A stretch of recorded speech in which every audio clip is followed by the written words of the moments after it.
De 21h à 23h, le Vibe Night Show. Ta libre antenne déjantée avec Emma Loès et Eric Landry. Vibe Radio 94.6, le son de la bonne humeur. Vibe Radio. Élu radio commercial de l'année en 2018 et 2019 par les consommateurs africains. Comment t'as vécu, dis-moi, ton éviction donc des obsèques de Didier? Ah, c'était pas une éviction. Je peux te le dire consciemment. J'ai décidé de me retirer. Quand on fait une réunion dans un comité où il y a 60 personnes, et tu sais, il y a des réalités qu'on ne dit pas. Moi, je n'ai pas demandé à être président d'un comité d'organisation. Les gens sont venus naturellement chez moi. Eh bien, quand ils sont venus naturellement chez moi, venir en discuter, dans le comité d'organisation qui s'est occupé des obsèques de Didier, plusieurs personnes ont dit, il faut que tu sois le président. J'ai dit, je ne peux pas être président du comité d'organisation parce que même quand mon frère Stéphane est décédé, je n'ai pas été président du comité d'organisation. Je peux pas être... j'ai proposé des noms. D'accord.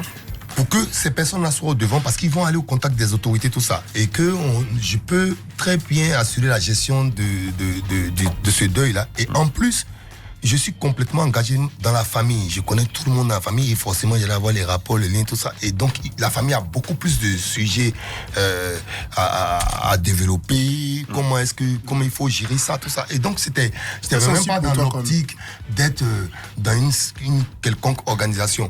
Et donc, c'est juste deux choses qui lancent cette polémique-là. C'était sensible quand même, je pense. Non, c'est même pas une question de sensibilité. Est-ce que tu ne t'es pas retiré parce que tu as senti que les gens te taxaient déjà donc, de boycotter Didier, Didier Arafat donc, non, tu sais d'où ça vient? Ça vient d'où? Très simplement, ça vient de Arnaud Jaguar, sa vidéo. Ça vient de Arnaud Jaguar, sa vidéo qui est passée sur un média où la personne était censée être mon frère. Mais je peux te dire, et quand je dis, moi quand je fais mes vidéos, j'assume complètement. D'accord. Didier décède le 12.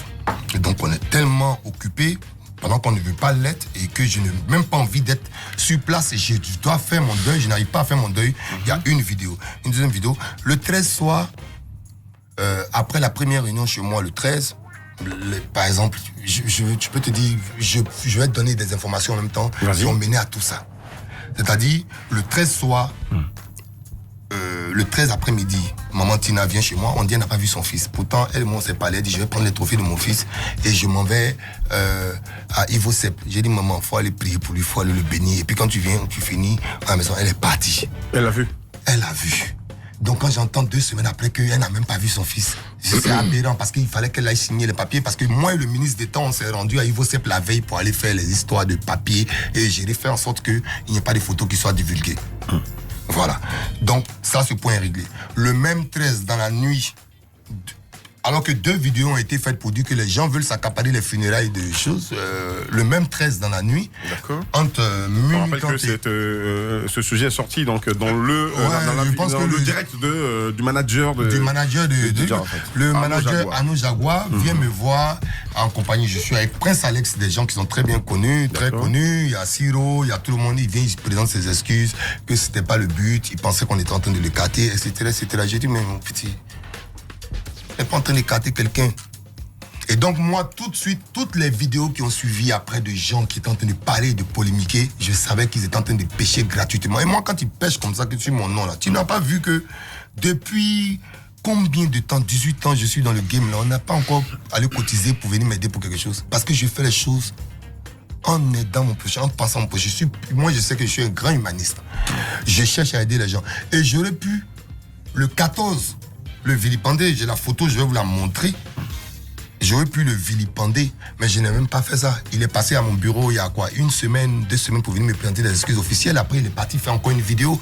J'en ai voulu au propriétaire de la chaîne et il voit Musique TV, qui est mon frère, et dont la sœur est ma sœur. On a discuté, on s'est appelé plusieurs fois. J'ai été au Maroc, tout ça. J'ai dit que je ne peux pas comprendre que vous soyez comme ma famille et que vous vous permettiez de faire passer un tel élément sur vos médias. Après, on a parlé, on est une famille. Aujourd'hui, je veux dire, ça ne sert à rien de rester dans la guerre. Est-ce que ça, c'est de son fait? Bon, moi, je me dis, c'est pas lui qui convoque l'interview ou tu penses que... non, c'est pas du fait de M. Zoumana Bakayoko. Non, je veux dire du manager.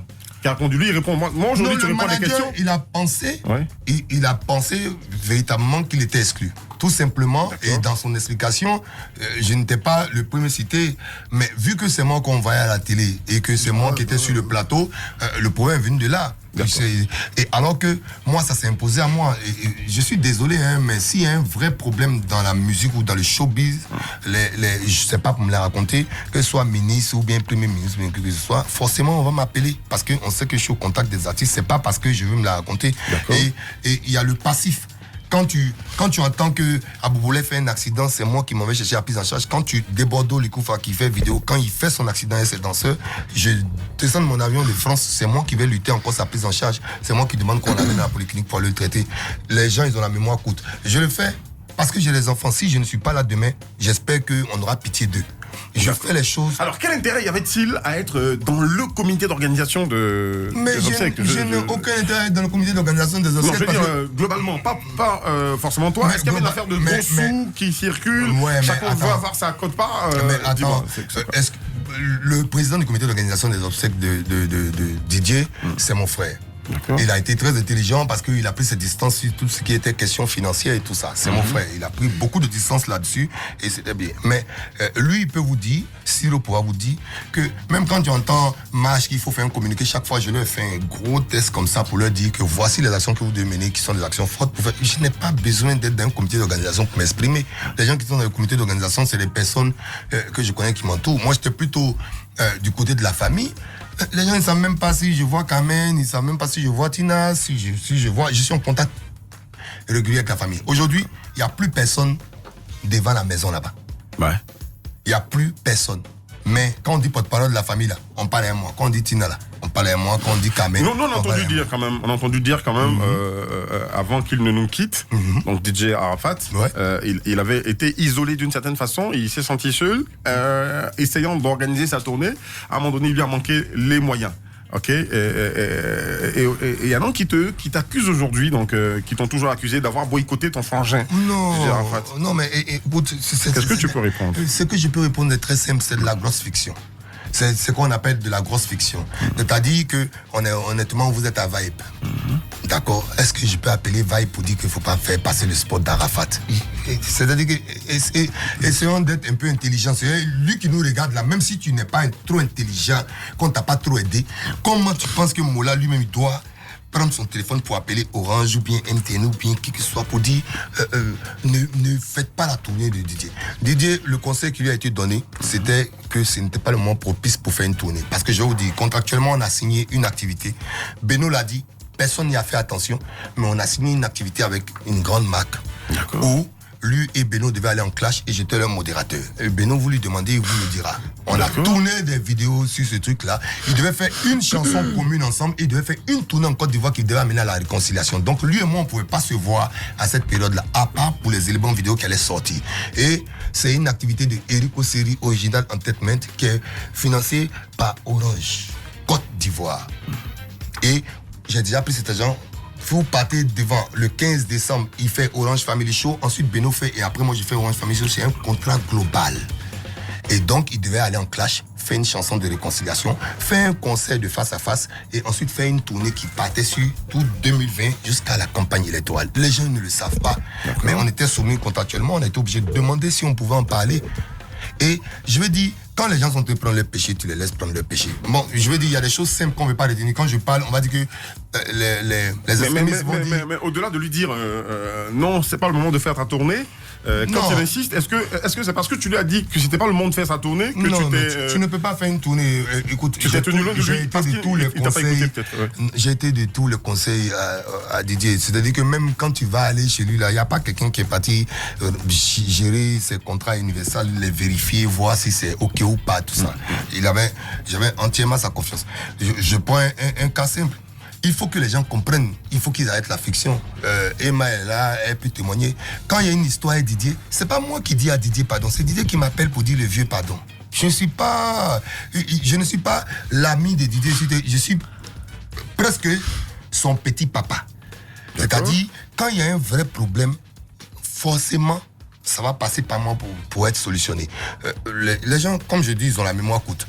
Moi, il est venu à mon bureau pour me présenter des excuses. Je dis, je ne suis plus dans les excuses de fiction. On est dans les excuses, il faut que tu changes ta manière d'appréhender les choses parce que tu es quelqu'un qui a beaucoup de talent, tout le monde te respecte, on a besoin de toi pour progresser, machin et tout. Et on va plus se rencontrer. Il y a des gens, le manager de Rico, il a travaillé avec nous, il a vu plusieurs fois, hein, tu vois Clash vidéo, et puis le lendemain, il est assis au bureau et puis il vient me voir. J'ai dit que non, je te dis plus jamais. Ensuite, si les gens vont me voir, le 27 juillet, si je suis vraiment en histoire de dire que je suis fâché, je ne suis pas obligé de donner mon matériel pour faire une activité à qui que ce soit. C'est mon matériel, je peux rester là pour dire. Ça veut dire que finalement, tu as participé. Le 27 juillet, 15 jours avant son deuil, et puis il y a quelque chose que les gens ne savent pas du tout. Ils disent que tout le monde était chez le ministre en train de faire un show. On n'était pas en train de faire un show chez le ministre. Moi, je faisais un show chez mon ami qui est le colonel Ouattao. Le ministre d'État, toutes les fêtes, on le voit vers minuit 30, parce que c'est quand même un ministre d'État. C'est le seul ministre d'État de notre pays. Il reçoit les institutionnels et puis après, on se retrouve. Donc, on était tous censés se retrouver après minuit chez lui. Malheureusement, le truc est arrivé. Et quand le truc est arrivé, ils vont appeler qui?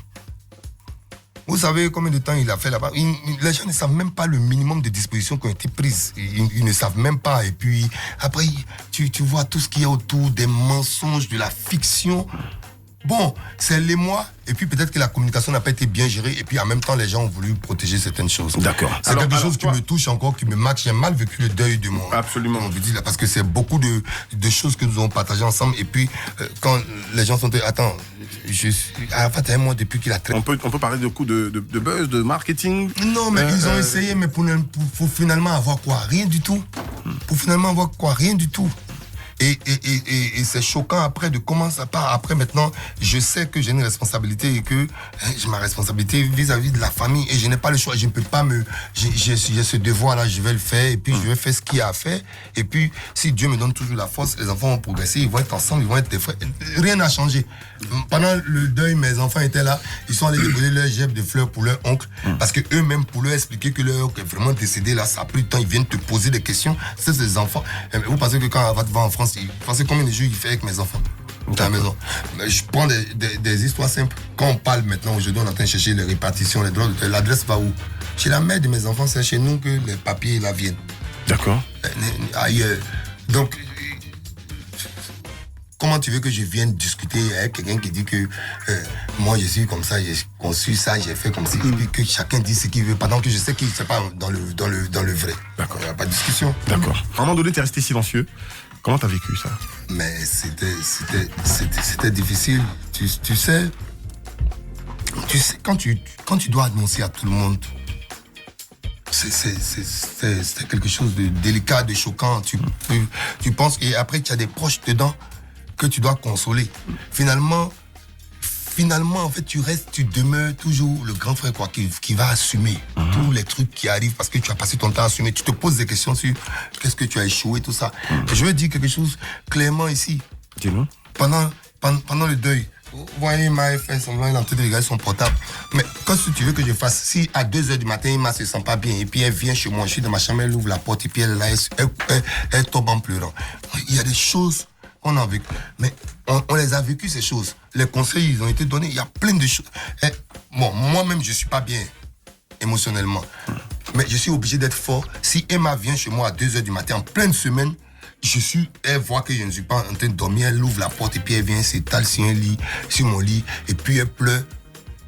Mais j'ai envie de pleurer avec elle parce qu'on sait quels sont les rapports que nous avons vécus, même s'ils n'étaient plus ensemble. C'était resté une famille, les messages qui s'échangeaient, on voyait et tout. Et donc, je suis obligé de consoler ma petite soeur, mais en même temps, pour la consoler, même quand elle part après, moi je fais nuit blanche, mais tu veux que je fasse quoi?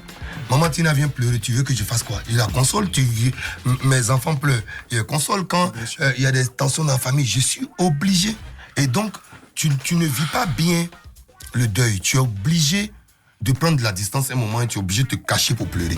Parce que c'est quelqu'un... Et quand je dis, il n'y a pas quelqu'un qui a récupéré Didier, il a 13 ans. Alors, c'est quoi ce véritable lien? Est-ce qu'il y a de la parenté par alliance ou c'est quoi ce véritable lien qu'il y a? C'est pas de la parenté par alliance, c'est plus que ça. D'accord. Quand on dit par alliance, c'est plus que ça. C'est-à-dire que si vous prenez le parcours de Didier, c'est-à-dire que moi-même je vais vous rappeler certaines choses, même avant de venir faire Pongo. Si vous partez prendre mon clip de la joie, clic du way, vous allez voir la première fois qu'il faisait le parc Pongo, et dans ce clip-là, il n'avait même pas encore été rapatrié à Abidjan. Il a été chez moi en France. C'est tout. Quand je vous parlais de Didier, je ne sais pas combien de personnes peuvent en parler. Parce qu'on se disait des vraies choses et on était, quand il a des vrais problèmes, et mes problèmes avec lui vont rester dans mon cœur parce qu'il y a des histoires que je ne peux pas expliquer à tout le monde. Absolument. Mais et chaque fois, ça a été dans la même logique de faire en sorte qu'il soit au niveau où il doit être. Parce qu'on a tous travaillé pour ça pendant longtemps. De 21h à 23h, le Vibe Night Show. Ta libre antenne déjantée avec Emma Loès et Eric Landry. Vibe Radio 94.6, le son de la bonne humeur. Vibe Radio. Élu radio commercial de l'année en 2018 et 2019 par les consommateurs africains.